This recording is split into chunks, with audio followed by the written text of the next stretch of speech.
Hey guys, just having a little coffee this morning and thought I'd do a little impromptu video on some did you or didn't you know about your own bike, or if you're considering one of these bikes, um, features that you may not know about. And there are several features about this bike that I did not know about either before or after purchasing it, that the dealership didn't even tell me about. And so I'd like to go over a few of those things with you now. And I think you'll be surprised. Maybe, maybe not, but here goes.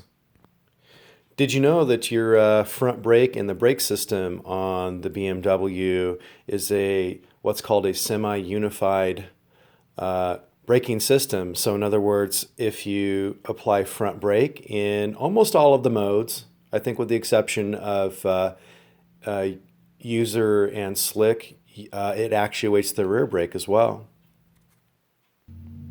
Did you know that your steering dampener is adjustable? You can get down here on the end and give this thing a twist to either turn it clockwise or counterclockwise and either stiffen it or soften it up. It is adjustable. Did you know that your tank is aluminum? That's awesome. Not only is it lighter and, I guess I want to say less prone or not prone at all to the ethanol warping and blistering, uh, but it's a feature that isn't mentioned. Did you know that your rear shock is not prone to radiant heat from the exhaust like the V configurations are in some of the competition out there? With an inline four engine, that's never an issue. Yeah, here's a silly one for you. Did you know that there aren't stickers all over the bike, all over the panels, all over the side panels and the tank and everywhere else, like most of the manufacturers? I mean, who in the world? Let's say if you go and buy a nice, beautiful car, do they put stickers all over the paint? No, of course they don't. Why do manufacturers of motorcycles do that? It's beyond me. BMW doesn't do that though. Yeah, they put a sticker on the swing arm down there and a few down in the dash area, but not on the finish of your bike. Come on, guys. Who wants that? Then you have to spend hours peeling them off. BMW doesn't do that.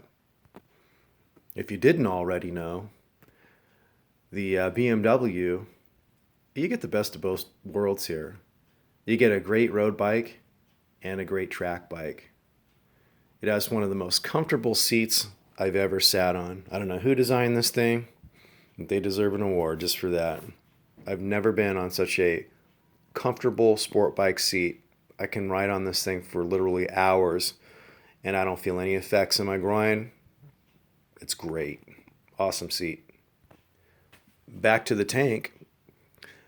This cover right here, awesome feature. I know some people have said some things about it like, it looks kind of, you know, not flowing with the rest of the tank, or maybe a little whatever, cheap or something like that. But I completely disagree with that. Not only is the finish beautiful, like the rest of the tank, but there's some purpose behind this, and that is if you crash and your handlebars go into it, yeah, it's going to break the plastic, not dent your tank. And so you can just replace that piece of plastic and you're on your way. You have to replace that tank, you're probably looking at close to $1,500. This, I don't know, maybe $200. The other thing about this too is that it's easy to get to the ECU. You don't have to take the entire tank off. A lot of bikes you do. Easy access. Gotta love that. All right, so here might be another silly one too. You're looking at the chin fairing down here. You see how they've designed this? Now they may have been trying to go with the sort of look up here with the intake. But you know what? I think that there was another purpose behind that. I think that they were trying to eliminate stone chips. And every single sport bike I've ever owned within 10 miles, chips all over from the front tire. Awesome job on that one. I really think that's why they did it. If you've been around bikes long enough, you probably know that certain engine configurations are easier to work on than others. One thing to consider when you're buying a bike is maintenance. And of course, dealership network, availability of parts, and of course other things economically like resale value. But back to the engine. The inline 4 engine, in my opinion, is one of the easiest engines to work on when you compare to a V4 or some sort of a V configuration twin engine, especially if it's sitting in a monocoque frame. When it comes time to do a valve adjustment or just something as simple as maybe an air filter change, the configuration of the inline 4 engine just lends itself to working on easier.